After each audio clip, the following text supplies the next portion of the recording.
ఓం శ్రీ సాయినాథాయ నమః. శ్రీ సాయి సచ్చరిత్రము 18, 19 అధ్యాయములు. గత 2 అధ్యాయములలో బ్రహ్మజ్ఞానం అభిలషించి ఒక ధనుకుని బాబా ఎట్లు ఆదరించెనో హేమాడ్ పంతు వర్ణించెను.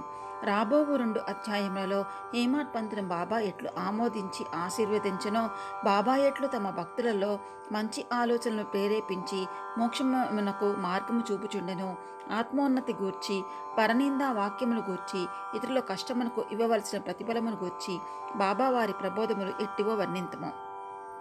ప్రస్తావనము. సద్గురువు మొట్టమొదట తన శిష్యుల యోగ్యతను కనిపెట్టి వారి మనస్సు కలత చెందకుండా తగిన బోధ చేసి తుదకు వారి లక్ష్యమైన ఆత్మ సాక్షాత్కారములకు దారి చూపునన్న విషయము అందరికీ తెలిసినదే. ఈ విషయంలో సద్గురువు బోధించిన దాన్ని ఇతరులకు వెల్లడి చేయరాదని కొందరనెదరు. అట్లు గురువు బోధించిన దానిని వెల్లడి చేసినచో ఆ బోధలు నిష్ప్రయోజనం అగునని వారి ఆలోచన. ఇది సరి అయింది కాదు. సద్గురు వర్షాకాలపు మేఘము వంటి వారు తమ అమృతతుల్యములైన బోధలను పుష్కలముగా విశాల ప్రదేశములందు కురిపించెదరు.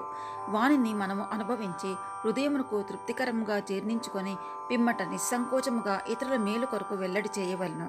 ఇది వారు మన జాగ్రత్త అవస్థలోనే కాక స్వప్నావస్థలో కూడా తెలియజేయ విషయములకు వర్ణించును. తన స్వప్నమందు గనిన రామరక్షా స్తోత్రమును బుధకౌశిక ఋషి ప్రచురించిన ఉదాహరణము ఇచ్చట స్మరించవలను. ప్రేమగల తల్లి గుణమిచ్చు చేదైన ఔషధములను బిడ్డ మేలు కొరకే బలవంతముగా గొంతులోనికి త్రోయినట్లు ఆధ్యాత్మిక విషయములను బాబా తన భక్తులకు బోధించువారు. వారి మార్గము రహస్యమైనది కాదు, అది బహిరంగమైనది. వారి బోధలు అనుసరించిన భక్తుల ధ్యేయము నెరవేరడిది. సాయిబాబా వంటి సద్గురువులు మన జ్ఞాననేత్రము తెరిపించి ఆత్మ యొక్క దైవీ సౌందర్యమును చూపి మన కోరికలు నెరవేర్చెదరు. ఇది జరిగిన పిమ్మట మన ఇంద్రియ విషయ వాంఛలు నిష్క్రమించి వివేక వైరాగ్యం జంటఫలము చేతికి వచ్చును.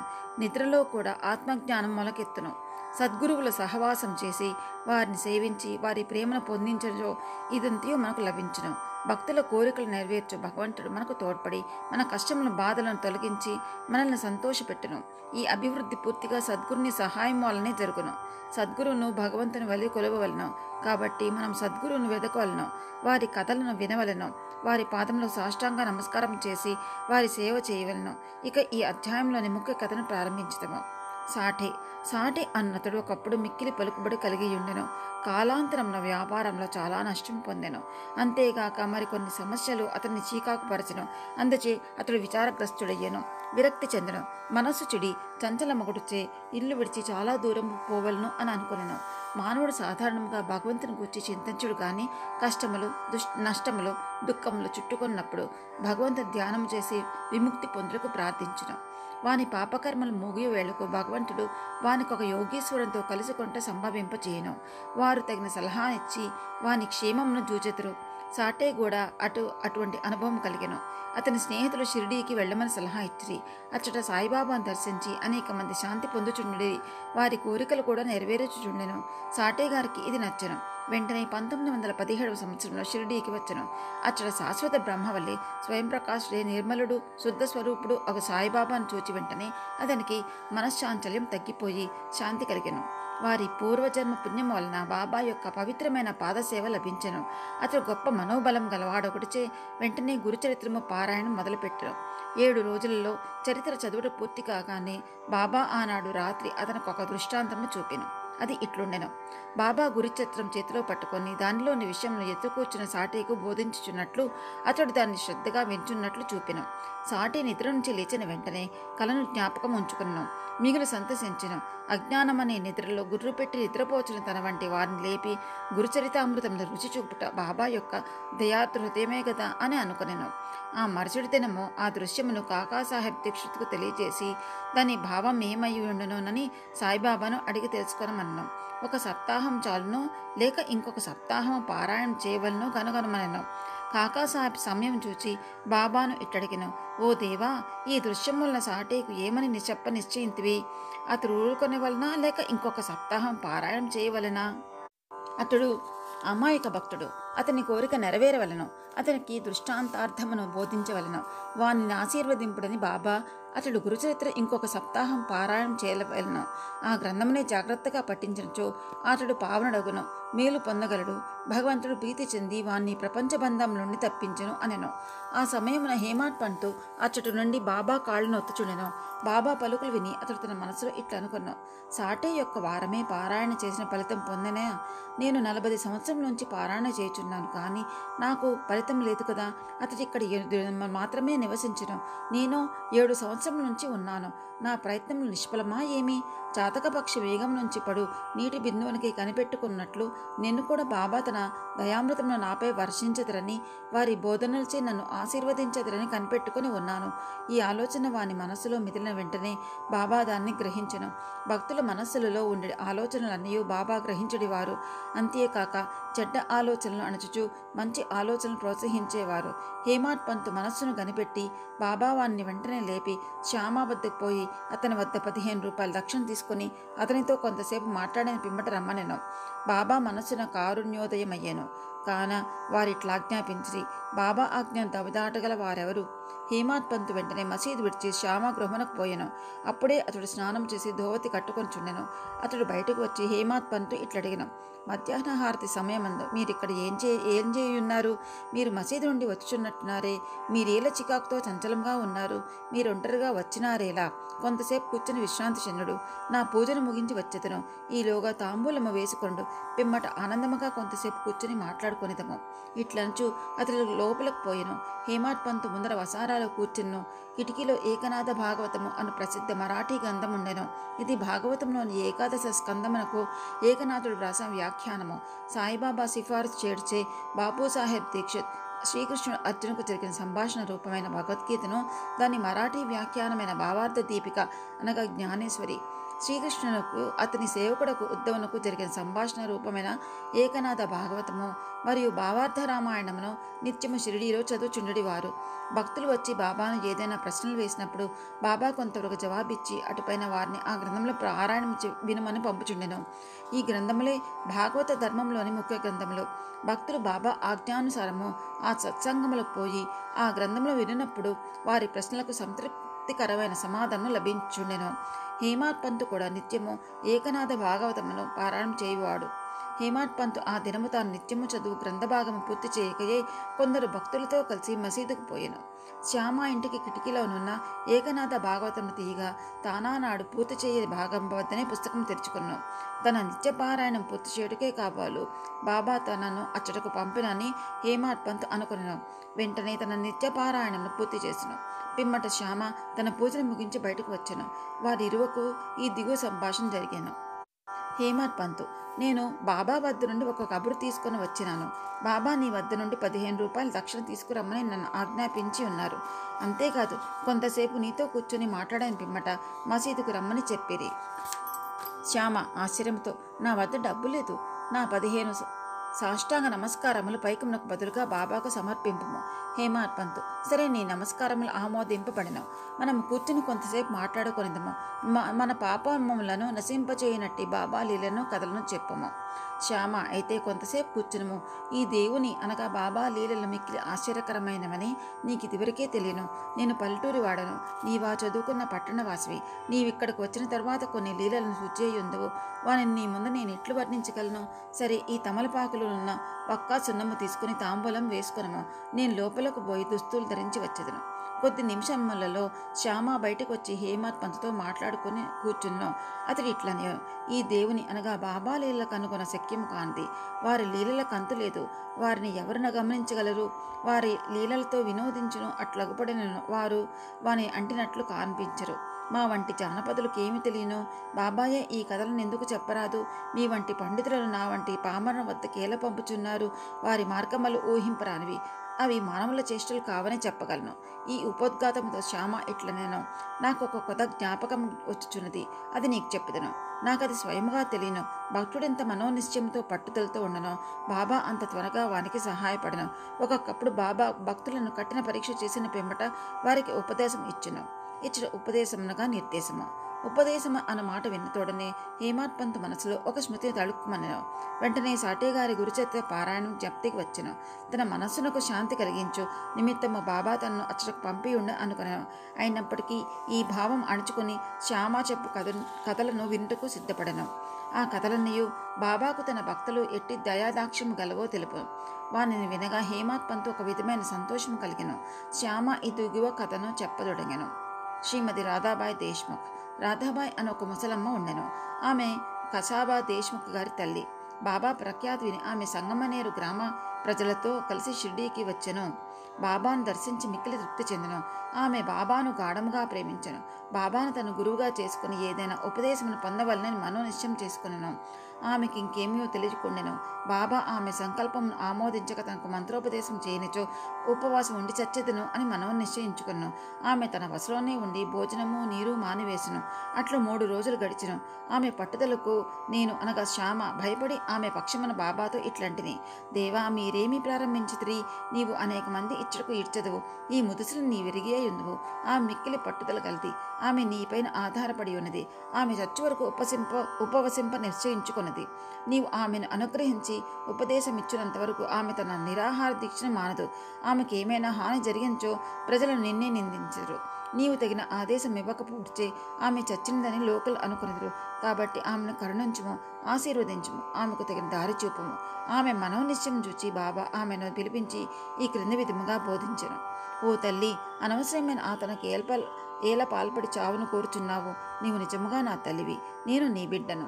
నా యందు కనికరించి నేను చెప్పినది పూర్తిగా వినము. నీవు నా వృత్తాంతమును చెప్పెదను. నీవు దాన్ని బాగా విన్నచో నీకది మేలు చేయను. నాకు ఒక గురువు ఉండెను. వారు గొప్ప యోగీశ్వరులు, మిక్కిలి దయాద్ర హృదయులు. వారికి చాలా కాలం శుశ్రూష చేసిని, కానీ నా చెవిలో వారే మంత్రము వదలేదు. నాకు వారిని వదిలిపోవ తలంపే లేకుండెను. నేను వారితోనే ఉండుటకు, వారి సేవ చేయుటకు, వారి వద్ద కొన్న ఉపదేశమును గ్రహించుటకు నిశ్చయించుకుంటుని. కానీ వారి మార్గము వారిది. వారు నా తల గొరిగించిరి, నా నుండి 2 పైసల దక్షిణ అడిగిరి. నేను దానిని వెంటనే వారికి సమర్పించితిని.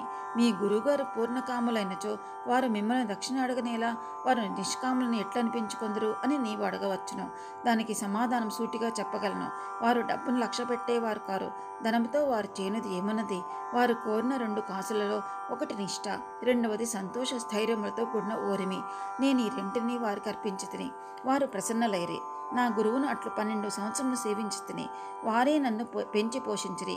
భోజనములకు గాని వస్త్రములకు గాని నాకు లోటు లేకుండెను. వారు పరిపూర్ణులు. వారు ప్రేమావతారమని చెప్పవచ్చును. ఆ ప్రేమను నేను ఎట్లు వర్ణించగలను? వారు నన్ను మిక్కిలి ప్రేమించుడి వారు. ఆ విధమైన గురువే ఉండరు. నిరంతర ధ్యానములోనున్న వారిని తదేకముగా చూచుండుడి వాడను. మేమిద్దరము ఆనందంలో మునిగడి వారము. రాత్రింబవళ్ళలో నిద్రాహారము లేక నేను వారి వైపు దృష్టిని ఎడింగిచి వారిని చూడంచో నాకు శాంతి లేకుండెను. వారి ధ్యానము, వారి సేవ తప్ప నాకింకోటి లేకుండెను. వారే నా ఆశ్రయము. నా మనసు ఎల్లప్పుడూ వారి అందే నాటుకొని ఉండడిది. ఇదే వారడిగిన దక్షిణలో 1 పైసా. సబూరి. సంతోష స్థైర్యములతో కూడిన ఓరిమి అన్నది 2వ పైసా. నేను మిక్కిలి సంతోషంతో చాలా కాలం కనిపెట్టుకొని వారి సేవ చేస్తుని. ఈ ప్రపంచమనే సాగరమును, సబూరి అను ఓడను నిన్ను సురక్షితంగా దాటించును. సబూరి అనున్నది అత్యంత ఉత్తమ లక్షణము. అది పాపములన్నింటినీ తొలగించును, కష్టములను పారద్రోలను, అనేక విధముల అవాంతరమును తొలగించి భయమును పారద్రోలను, తుదకు జయమును కలుగజేయును. సబూరి అనున్నది సుగుణములకు గని మంచి ఆలోచనలకు తోడు వంటిది. నిష్ఠ, సబూరి అన్నవి అన్యోన్యమైన అక్కచెల్లెండ్రు వంటివి. నా గురువు నా నుండి ఇతర ఏమీయో ఆశించలేదు. వారు నన్ను ఉపేక్షింపక సర్వకాల అవస్థలందు కాపాడుచుండడి వారు. నేను వారితో కలిసి ఉండడివాడను. ఒక్కొక్కప్పుడు వారిని విడిచి ఉండడెను. వారి ప్రేమను ఎన్నడూ లోటు కలుగలేదు. వారు తమ దృష్టి చేతనే నన్ను కాపాడుచుండడి వారు. తాబేలు తన పిల్లలను కేవలం తన దృష్టితో పెంచినట్లు నన్ను కూడా మా గురువు తమ దృష్టితో పోషించుచుండేవాడు. తల్లి తాబేలు 1 ఒడ్డునుండును, బిడ్డ తాబేలు 2వ ఒడ్డున ఉండను. తల్లి తాబేలు పిల్ల తాబేలుకు ఆహారం పెట్టుడు గాని పాల్చుట గాని చేయదు. తల్లి తన పిల్లలపై తన దృష్టిని పోనిచ్చును. పిల్లలు ఎదిగి పెద్దవి అగును. అటులనే మా గురువు కూడా తమ దృష్టిని నా యందు నిలిపి నన్ను ప్రేమతో కాపాడిరి. ఓ తల్లి, నా గురువు నాకు మంత్రం ఏమీ ఉపదేశించలేదు. అటువంటప్పుడు నేను నీ చెవిలో మంత్రం ఎట్లు ఊదగలను? గురువు యొక్క ప్రేమమయమైన తాబేలు చూపే మనకు సంతోషం ఇచ్చునని జ్ఞాపకం ఉంచుకొలవను. మంత్రము గాని ఉపదేశం గాని ఎవరి వద్ద నుండి పొందుటకు ప్రయత్నించుకము. నీ ఆలోచనలు, నీవు చేయి పనులు నా కొరకే వినియోగించుము. నీవు తప్పక పరమార్థమునై పొందదువు. నా వైపు సంపూర్ణ హృదయంలో చూడుము. నేను నీ వైపు అట్లనే చూచుతును. ఈ మసీదులో కూర్చుని నేను నిజముని చెప్పుదును. నిజము తప్ప మరేమియో మాట్లాడను. ఏ సాధనలు గాని 6 శాస్త్రములలో ప్రావీణ్యము గాని అవసరం లేదు. నీ గురువునందు ప్రేమ విశ్వాసము నుంచుము. గురువే సర్వమును చేయవాడనియు కర్తయనియు పూర్తిగా నమ్మము. ఎవరైతే గురువు యొక్క మహిమను గొప్పదనము గ్రహించదురో, ఎవరైతే గురుని బ్రహ్మ విష్ణు మహేశ్వర స్వరూపుడని ఎంచెదరో వారే ధన్యులు. ఈ ప్రకారముగా ఉపదేశించి బాబా ఆ ముసలమ్మను ఒప్పించను. ఆమె బాబాకు నమస్కరించి ఉపవాసమును వదులుకొనెను. ఈ కథను జాగ్రత్తగానో శ్రద్ధగానో విని దాని ప్రాముఖ్యమును సందర్భమును గుర్తించి హేమాడ్ పంతు మిక్కిలి ఆశ్చర్యపడను. ఈ ఆశ్చర్యకరమైన బాబా లీలను చూచి అతని ఆపాదమస్తకము పులకరించను. సంతోషంతో ఉప్పింగను. గొంతుకు ఆరిపోయిన ఒక్క మాటైనా మాట్లాడటకు చేత కాకుండాను. శ్యామ అతన్ని స్థితిలో చూచి ఏమి జరిగింది, ఎలా ఊరుకున్నావో, అట్టి బాబా లీలలో నీకెన్ని వర్ణింపవలను అని అడిగాను. అదే సమయమందు మసీదులో గంట మ్రోగాను. మధ్యాహ్న హారతి పూజ ప్రారంభమైన గ్రహించి కానుక శ్యామ హేమాడ్ పంతులిద్దరూ మసీదుకు త్వరగా పోయిరి. బాబూసాహెబ్ జోగ్ అప్పుడే హారతి ప్రారంభించెను. స్త్రీలు మసీదు నిండిరి. దిగువ ఖాళీ జాగాలో పురుషులు నిండిరి. అందరూ బాజా భజంత్రీలతో ఒకే వరుసతో హారతి పాడుచుండిరి. బాబాకు కుడివైపు శ్యామ, ముందర హేమాడ్ పంతు కూర్చుండ్రి. వారిని చూచి బాబా హేమాడ్ పంతును శ్యామ ఇచ్చిన దక్షిణ ఇమ్మనెను. శ్యామ రూపాయలకు బదులు నమస్కారము ఇచ్చిననియు శ్యామ ప్రత్యేకంగా కలడు కనుక అడగవచ్చును అనను. బాబా ఇట్లన్నో, సరే మీరిద్దరూ కొంతసేపు మాట్లాడుకుంటారా? అట్లయించో మీరేం మాట్లాడుకున్నారో చెప్పుము. గంటల చప్పుడును మద్దల శబ్దమును పాటల ధ్వనిని లెక్కించక హేమాడ్ పంతు బాబాకు జరిగినదంతయు చెప్పుటకు ఆతురపడెను. తాము ముచ్చటించిన అంతయు తనకు చాలా ఆనందం కలుగజేసిందనియు, ముఖ్యంగా ముసలమ్మ కథ మిక్కిలి ఆశ్చర్యం కలుగజేసిందనియు, దాన్ని విని బాబా లీల అగోచరములని తెలుసుకుంటున్ననియు, ఆ కథ రూపంతో తన్ను బాబా ఆశీర్వదించారని హేమాడ్ పంతు చెప్పాను. అప్పుడు బాబా, కథ చాలా అద్భుతమైనది. నీవెట్టులో ఆనందించితివి, నాకు ఈ విషయం వివరణలన్నీ చెప్పుము అన్నది. అప్పుడు హేమాడ్ పంతు తానింతకు ముందు విన్న కథను పూర్తిగా బాబాకు వినిపించి అది తన మనమునందు శాశ్వత ప్రభావమును కలిగించిందని చెప్పెను. ఇది విని బాబా మిగులు సంతోషించెను.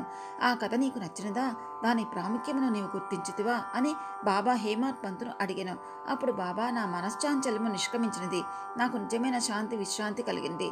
సత్యమార్గమును కనుగొనగలిగితి అని హేమాడ్ పంతు బదిలిచ్చెను. బాబా ఇట్లు చెప్పెను, నా పద్ధతి మిక్కిలి విశిష్టమైంది. ఈ ఒక్క కథను జ్ఞప్తి అందు ఉంచుకొనుము. అది మిక్కిలి ఉపయోగించును. ఆత్మ సాక్షాత్కారములకు ధ్యానం అవసరము. దానిని అలవర్చుకొనచో వృత్తులనియు శాంతించును. కోరికలనియు విడిచి నిష్కామ్యవై నీవు సమస్త జీవరాశి యందు గల భగవంతుని ధ్యానింపము. మనసు ఏకాగ్రమైనచో లక్ష్యము నెరవేరును. సదా నా నిరాకార స్వభావమును ధ్యానింపము. అది ఏ జ్ఞాన స్వరూపము, చైతన్యము, ఆనందము. మీరిది చేయలేనిచో రాత్రి మగళ్ళు మీరు చూచుచున్న నా ఈ ఆకారమును ధ్యానించుడు. అట్లు కొన్నాళ్ళు చేయగా మీ వృత్తులు కేంద్రీకృతమగును. ధ్యాత, ధ్యానము, ధ్యేయము అను మూడింటికి గల భేదము పోయి ధ్యానించువాడు చైతన్యంతో ఐక్యమై బ్రహ్మముతో అభిన్నమగును. తల్లి తాబేలు నదికి ఒక ఒడ్డున ఉండను, దాని పిల్లలు ఇంకొక ఒడ్డున ఉండను. తల్లి వానికి పాల్చుట కానీ పొదుపు కొండ్రు కానీ ఏమీ చేయదు. దాని చూపు మాత్రమే వానికి జీవశక్తి ఇచ్చుచున్నది. చిన్న తాబేళ్లు ఏమీ చేయక తల్లి జ్ఞాపముంచుకొనును. తల్లి తాబేలు చూపు చిన్నవానికి అమృతధార వల్లే పనిచేయును. అదియే వాని బ్రతుకునకు సంతోషమునకు ఆధారము. గురువునకు శిష్యునకు గల సంబంధం ఇట్టిదే. బాబా ఈ మాటలు పూర్తి చేసరికి హారతి పూర్తి ఆయను. అందరూ శ్రీ సచ్చిదానంద సద్గురు సాయినాథ్ మహారాజ్ కీ జై అని జై జై ధ్వానములు చేసిరి. ఓ ప్రియపాఠకులారా, ఈ సమయమందు మనం కూడా మసీదులోని జనసమూహంతో కలిసి ఉన్నట్లు భావించి మనము కూడా ఆ జై జై ధ్వనులలో పాల్గొందము. హారతి పూర్తి కాగానే ప్రసాదం పంచిపెట్టిరి. బాబాకు నమస్కరించి బాపూసాహెబ్ జోగ్ బాబా చేతిలో కలకండ ముక్కను పెట్టెను. బాబా దానిని అంతయు హేమాడ్ పంతు చేతిలో పెట్టి ఇట్లనెను, ఈ కథను నీవు మనసుకు పట్టించుకొని జ్ఞప్తి అందుంచుకొనిచో నీ స్థితి కలకండ వలె తీయగా నుండును. నీ కోరికలన్నయో నెరవేరును. నీవు సుఖంగా నుండువు. హేమాడ్ పంతు బాబాకు సాష్టాంగ నమస్కారం చేసి ఇట్లు ఎల్లప్పుడూ నన్ను అనుగ్రహించుము, ఆశీర్వదించుము, కాపాడము అని ప్రార్థించెను.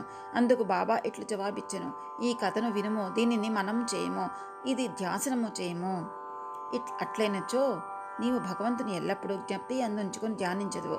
భగవంతుడు నీ ముందర ప్రత్యక్షమవును. ఓ ప్రియమైన చదువులారా, అప్పుడు హేమాడ్ పంతు కలకండ ప్రసాదం దొరికెను. ఇప్పుడు మనం ఈ కథ అనే కలకండ ప్రసాదం పొందిదము.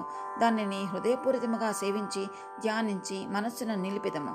ఇట్లు బాబా కృపచే బలము గాని సంతోషం గాని ఉండెదము. తదాస్తు. 19వ అధ్యాయం చివరి హేమాడ్ పంతు కొన్ని ఇతర విషయంలో చెప్పి ఉన్నారు. అవి ఈ దిగువ పొందుపరచితివి. మన ప్రవర్తన గురించి బాబా ఉపదేశము. ఈ దిగువ చెప్పిన బాబా పలుకులు సాధారణమైన అయినప్పటికీ అమూల్యములు. వానిని మనస్సునందుంచుకుని అట్లే చేసించో అవి మనకు మేలు చేయను.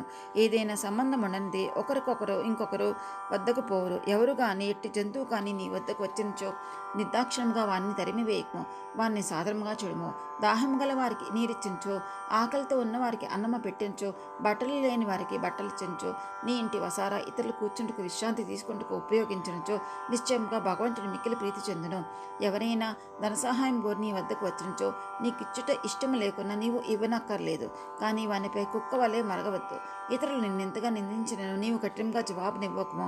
అట్టి వాణ్ణి వెళ్ళప్పుడు వచ్చుకొనిచో నిశ్చయంగా నీకు సంతోషం కలుగును. ప్రపంచము తల క్రిందలైనప్పటికీ నీవు చలించకము. నీవున్న చోటనే స్థైర్యంగా నిలిచి నెమ్మదిగా నీ ముందర జరుగుతున్న నాటకం చూచుందుము. నీకు నాకు మధ్య గల గోడను నిర్మూలించము. అప్పుడు మనమిద్దరము కలియు మార్గం ఏర్పడను. నాకు నీకు భేదము కలగదన్నదే భక్తుని గురువునకు దూరంగా నుంచుచున్నది. దాన్ని నశింపచేయచు మనకు ఐక్యత కలగను. అల్లా మాలిక్ భగవంతుడే సర్వాధికారి. ఇతరులెవరూ మనలను కాపాడువారు కారు. భగవంతుని మార్గము అసమాన్యము, మిక్కిలి విలువైనది, కనుగొన వీలు లేనిది. వారి ఇచ్ఛానుసారమే మనము నడిచెదము. మన కోరికలు వారు నెరవేర్చెదరు, మనకు దారి చూపుతారు. రుణానుబంధముచే మనమందరం కలిసితమే. ఒకరికొకరు తోడ్పడి ప్రేమించి సుఖముగాను సంతోషంగాను ఉందుముగాక. ఎవరైతే తమ జీవిత పరమావధిని పొందుతారో వారు అమరులే సుఖంగా నుండెదరు. తక్కిన వారందరూ పేరునకే ఊపిరి సలుపు వరకు మాత్రమే బ్రతికెదరు. సద్విచారములు ప్రోత్సహించి సాక్షాత్కారం దారి చూపుట. సాయిబాబా సద్విచారములను ఎట్లు ప్రోత్సహించువారో తెలుసుకుంటే మిగులు ఆసక్తికరంగా నుండెను. భక్తి ప్రేమలతో వారికి సర్వస్వ శరణాగతి చేసించో వారిని ఎట్లు పదే పదే సహాయపడతారో తెలియను. పక్క నుంచి దేవగానే నేను నీకేమైనా మంచి ఆలోచన కలిగినా దానిని తర్వాత పగలంతో వృద్ధి చేసించో నీ మేధాశక్తి వృద్ధి పొందను, నీ మనస్సు శాంతి పొందును. హేమాడ్ పంతు దీనికి ప్రయత్నించుచుండెను. ఒక బుధవారం రాత్రి పడుకునేటప్పుడు ఇట్లా అనుకున్నాను, రేపు గురువారమో శుభదినమో, షిరిడి పవిత్రమైన స్థలము కావున రేపటి దినమంతయు రామనామ స్మరణతోనే కాలం గడిపెదను అని నిశ్చయించుకుని పరుండెను. ఆ మరుసటి దినము లేవగానే రామనామం ప్రయత్నం లేకుండా జ్ఞప్తికి వచ్చాను. అతను మిక్కిలి సంతసించను. కాలకృత్యములు తీర్చుకుని పిమ్మట బాబాను చూచుటకు పువ్వులను తీసుకుని పోయిను. దీక్షిత్వాడ విడిచి బూటీవాడ దాడ్చుండగా ఓ చక్కని పాట వినబడెను. ఔరంగాబాద్ నుంచి వచ్చిన ఒకతను మసీదులో బాబా ముందర పాడుచుండెను. అది ఏకనాథ్ మహారాజు రచించిన గురు కృపాంజనో పాయో మేరే భాయ్ అన్నది. గురువు కృప అంజనము లభించను. దాని మూలమున తన కళ్ళు తెరవబడిననియో దానిచే తాను శ్రీరామునిలోన బయట నిద్రావస్థలోను జాగ్రత్తావస్థలోను స్వప్నావస్థలోను అన్ని చోట్లను చూచితునని చెప్పాడు. పాట అది. అనేక పాటలుండగా బాబా భక్తులకు ఔరంగాబాద్ నివాసి ఈ పాట నీలపడను. ఇది సందర్భానుసారంగా బాబా చేసిన ఏర్పాటు కాదా? హేమాడ్ పంతు ఆనాడంతయు రామస్మరణచే కాలం గడుపు నెంచేవాడు కావున అతని మనోనిశ్చయమును దృఢపరచుకై బాబా ఈ పాటను పాడించి ఉండెను. రామనామస్మరణ ఫలితం గురించి మహాత్ములందరూ ఒకటే భావన. అది భక్తుల కోరికలు నెరవేర్చి వారిని కష్టముల నుండి కాపాడడం. ఉపదేశము వైవిధ్యము నిందగూర్చి బోధ. శ్రీ సాయి బోధనకు ప్రత్యేక స్థలము కానీ ప్రత్యేక సమయం కానీ అక్కర్లేదు. సందర్భాన్ని అవసరం బట్టి వారి ప్రబోధము నిరంతరము జరుగుచుండెను. ఒకనాడు ఒక భక్తుడు ఇంకొక భక్తుని గుర్చిసరు పరోక్షంచే ఇతరుల ముందు నిందించుచుండెను. ఒకప్పుడు విడిచి భక్తు సోదరుడు చేసిన తప్పులనే ఎన్నుచుండెను. మిక్కిలి హీనమైన అతని దూషణలు విన్నవారు విసిగిరి అనవసరంగా ఇతరులను నిందించుచి అసూయ దురభిప్రాయం మొదలగునవి కలుగును. యోగులు నిందను ఇంకొక విధముగా భావించుదురు. మలినమును పోగొట్టుటకు అనేక మార్గములు కలవు. సబ్బుతో మాలిన్యమును కడుగవచ్చును. పరులను నిందించు వాని మార్గము వేరు. ఇతరుల మలినములను వాడు తన నాలుగుతో శుభ్రపరచును. ఒక విధముగా వాడు నిందించిన వారికి సేవ చేయుచున్నాడు. ఎట్లనా వాని మలినమైన వీడు తన నాలుకతో శుభ్రపరచుచున్నాడు. కావున తిట్టబడిన వాడు తిట్టిన వానికి కృతజ్ఞతలు తెలుపవలను. అట్లు పరనిందలకు పాల్పడే వారిని బాబా సరిదిద్దిన పద్ధతి విశిష్టమైనది. నిద్రించువాడు చేసిన అపరాధమును బాబా సర్వజ్ఞుడు ఒకటి గ్రహించెను. మిట్ట మధ్యాహ్నం బాబా లెండి తోటకు పోనప్పుడు వాడు బాబాను దర్శించెను. బాబా వానికి ఒక పందిని చూపి ఇట్లను, చూడుము, ఈ పంది అమేధ్యమును ఎంత రుచిగా తినుచున్నదో నీ స్వభావం కూడా అట్టిదే. ఎంత ఆనందంగా నీ సాటి సోదరుని తిట్టుచున్నావు. ఎంతో పుణ్యము చేయగా నీకు ఈ మానవ జన్మ లభించినది. ఇట్లు చేసించు. షిరిడి రౌడీ దశం నీకు తోడ్పడినా భక్తుడు నీతిని గ్రహించి వెంటనే పోయిన. ఈ విధంగా బాబా సమయం వచ్చినప్పుడల్లా ఉపదేశించుచుండడి వారు ఈ ఉపదేశములను మనసును అందించుకొని పాటించినచో ఆత్మ సాక్షాత్కారం దూరము కాదు. ఒక లోకోక్తి కలదు, నా దేవుడున్నచో నాకు మంచమ పైన కూడా బువ్వ పుట్టును. ఇది భోజనము వస్త్రములు గూర్చి చెప్పినది. ఎవరైనా దీన్ని ఆధ్యాత్మిక విషయమే నమ్ముకొని ఊరుకున్నచో చెడిపోదురు. ఆత్మ సాక్షాత్కారమునకే సాధ్యమైనంత పాటుపడలను. ఎంత కృషి చేసినా అంత మేలు. బాబా తాను సర్వాంతర్యామినని చెప్పేవారు. అన్నిటి యందు అనగా భూమి, గాలి, దేశము, ప్రపంచము, వెలుతురు, స్వర్గములందు వారు కలరు. ఆయన అనంతుడు. ఆ కనిపించని 3.5 మూరల దేహమే బాబా అని అనుకున్న వారికి పాఠము చెప్పుటకే వారు ఈ రూపంతో అవతారమిత్రి. బాబాకు సర్వస్వ శరణాగతి చేసి అహర్నిశలు వారిని ధ్యానించినచో చక్కెర, తీపి, కరిటము, సముద్రము, కన్ను, కాంతి కలిసి ఉన్నట్లే శ్రీ సాయితో తాదాత్మకము పొందెదరు. ఎవరైతే చావు పుట్టుకల నుండి తప్పించుకుంటూ ప్రయత్నించుతారో వారు శాంతము, స్థిరమైన మనసుతో ధార్మిక జీవనం గడపవలను. ఇతరుల మనస్సు బాధించినట్లు మాట్లాడరాదు. మేలునరించి పనులను చేయుచుండవలను. తన కర్తవ్య కర్మలను ఆచరించుచు భగవంతునికి సర్వస్వ శరణాగతి చేయవలను.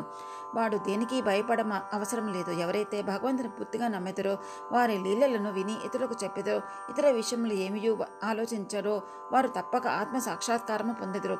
అనేక మందికి బాబా తన నామం జ్ఞప్తి అందించుకుని శరణ వేయడమని తానెవరు అని దాన్ని తెలుసుకొని కోరు వారికి శ్రవణం మననం చేయమని సలహా ఇచ్చడి వారు. కొందరికి భగవన్నామమును జప్తి అందించుకుని వారు ఉన్నారు. కొందరికి తమ లీలలు వింట, కొందరికి తమ పాద పూజ, కొందరికి ఆధ్యాత్మ రామాయణము, జ్ఞానేశ్వరి మొదలగు గ్రంథములు చదువుట, కొందరికి తమ పాదముల వద్ద కూర్చొని మనుట, కొందరిని ఖండోబా మందిరములకు పంపుట, కొందరికి విష్ణు సహస్రనామములు, కొందరికి చాందోగ్యోపనిషత్తు, భగవద్గీత పారాయణ చేయమని విధించుచుండెను. వారి ఉపదేశములకు పరిమితి లేదు, అడ్డు లేదు. కొందరికి స్వయంగా ఉపదేశం ఇచ్చువారు, కొందరికి స్వప్నములో నిచ్చువారు. ఒక త్రాగుబోతుకు స్వప్నంలో కనిపించి ఛాతీ పైన కూర్చుని అదుమచు ఇక ఎన్నడూ త్రాగన్నతడు వాగ్దానం చేసిన పిమ్మట వదిలిరి. కొందరికి స్వప్నములు గురు బ్రహ్మాది మంత్రార్థములు బోధించిరి. ఒకడు హఠయోగం చేచుండగా దాన్ని మానమన్నరి. వారి మార్గం చెప్పుటకు అలవి కాదు. ప్రపంచ విషయంలో అతడు తమ ఆచరణలే ఉదాహరణగా బోధించువారు. అట్టి వారిలో ఒకటి పనికి తగిన ప్రతిఫలం. బాబా ఒకనాడు నిత్య మధ్యాహ్నం రాధాకృష్ణ మా ఇంటి సమీపానికి వచ్చి నిత్యం తీసుకుని రమ్మని అన్నాను. ఒకడు పోయి దాన్ని తెచ్చి ఇంటికి చేరవేసిన. బాబా వామన్ గోండ్కర్ ఇంటి పైకి కప్పు ఎక్కి రాధాకృష్ణ మా ఇంటి పైకప్పును దాటి ఇంకొక ప్రక్కకు దిగిన. బాబా అభిప్రాయమేమో ఎవరికీ తెలియలేదు. రాధాకృష్ణ మా మలేరియా జ్వరంతో ఉండెను. ఆమె జ్వరం తొలగించుకే బాబా ఇట్లు చేసి ఉండని అనుకున్నది. ఎవడో ధైర్యం చేసి నిత్యను తెచ్చినంత మాత్రాన వానికి 2,000 రూపాయలు ఇవ్వవలని బాబాను ప్రశ్నించాను. ఒకరి కష్టము ఇంకొకరు ఉంచుకొని రాదు. శ్రీకృష్ణుడు వాణ్ణి కూలీ సరిగా దాతృత్వంతోనూ దారుణంగా ఇవ్వవలనని బాబా చెప్పాను. బాబా సలహా ప్రకారము ప్రవర్తించంచో కూలీవాడు సరిగ్గా పని చేయించేవాడు, పని చేసేవాళ్ళు కూడా సుఖపడేదురు. సమ్మెలకు తావుండదు. మదుపు పెట్టువానికి కష్టపడి కూలీ చేయించు వారందుకు మనస్పర్ధలు ఉండవు. ఓం శ్రీ సచ్చిదానంద సద్గురు సాయినాథ్ మహారాజ్ కి జై. సద్గురు శ్రీ సాయినాథార్పణమస్తు. 18, 19 అధ్యాయములు సంపూర్ణం.